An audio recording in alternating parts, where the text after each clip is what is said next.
Sinisiyasat na ng PNP ang ilang ulat na hindi na pumutok noong kasagsagan na mamasapanong encounter ang M203 grenade launcher na manasawing SAF Commando. Saksi si Salima Refran.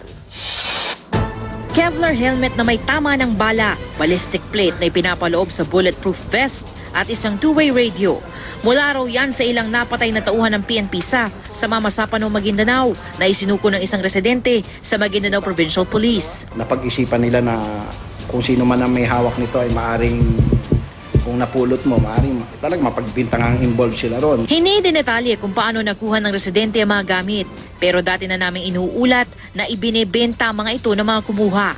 At ayon sa report ng PNP, kaugnay sa pagnanakaw ng armas na eksklusibong dinetalye sa GMA News ng isang source, aabot sa 27 milyong piso ang halaga ng nalimas sa mga miyembro ng SAF na sumabak sa mamasapanong clash. May mga M203 grenade launcher din ng SAF noong enkwentro, pero ilang bala niya ng buo at nakabaon pa sa lupa na makita ng GMA News sa Maisan sa Barangay Tucan, Nalipaw ilang araw matapos ang enkwentro.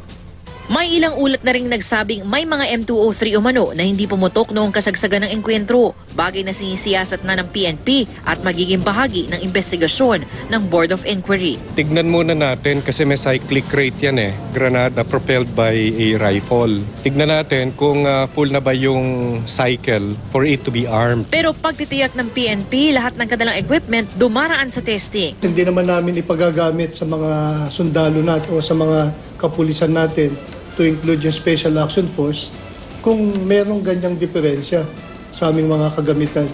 Ipinagtanggol din ang mga gamit ng SAF ni NCRPO Chief Police Director Carmelo Valmoria, hepe ng SAF noong Zamboanga Siege at isa sa mga nanguna sa halos isang buwang operasyon. Pinakamagaganda at high-tech daw ang mga gamit nila noon. Ang gamit ng Special Action Force, yun ang pinakamagaling na gamit among the PNP units throughout the country. Kasi sila involved sa counter-terrorism. Yun ang elite force ng Philippine National Police. So with regards sa procurement, may mga special equipment talaga, yung Special Action Force.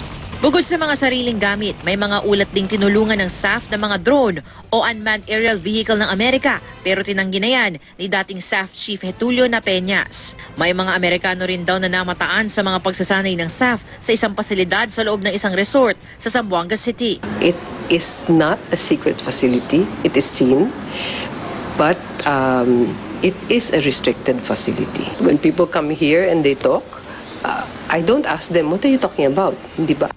Ang umano'y papel ng Amerika, iniimbestigahan din ng Board of Inquiry. Isang buwan ang binigay sa Board of Inquiry para imbestigahan ang nangyaring enkwentro. Babalik sila ng Maguindanao para magsagawa ng site survey upang ikumpara mga pahayag ng mga nakaligtas sa aktwal na lugar. Ako si Salima Refran, ang inyong saksi.